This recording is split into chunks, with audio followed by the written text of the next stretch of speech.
Peggy 18. One of my earliest memories of music not coming from a traditional scene was the music for Metroid. I was completely caught up in that music.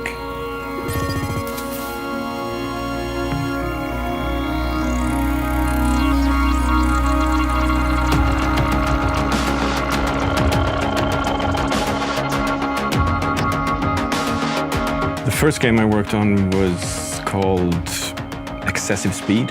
We had the first Pentium processors with a small 14-inch CRT screen and Sound Blaster sound card.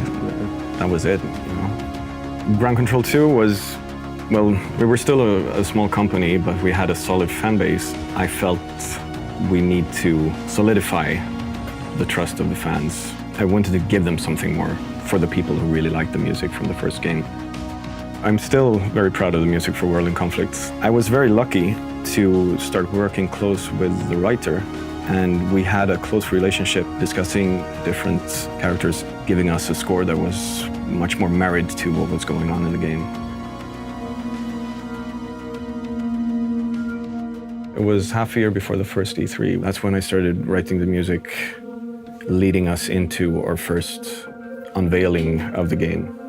Without any preconceptions at all of the sounds, I started investigating the story and the characters and figuring out where do the sounds come from in the world, in the story. There are going to be characters in the game that play different instruments, and you're going to encounter these people in different ways, in different locations. The pianist, he is actually my brother. He works here at Massive as a programmer. We're really close. We've been doing music together for the last 15 years. And when the time came to record this music, I thought he would suit this character perfectly. We have the general, the epic story of the Division. This will always have its own more orchestrated sound. But when you dig into the deeper stuff, when you play the game, sometimes even go only down to percussion and analog synthesizers and get that roomy, realistic feel with something that is old and tangible. Get the room, get the tone, get the feeling, and find a place for that in the game. Limitations is the key to invention in anything, really. I find so every single day I create music, it's about limitations. And what happens to people when society breaks down, they go back to their roots.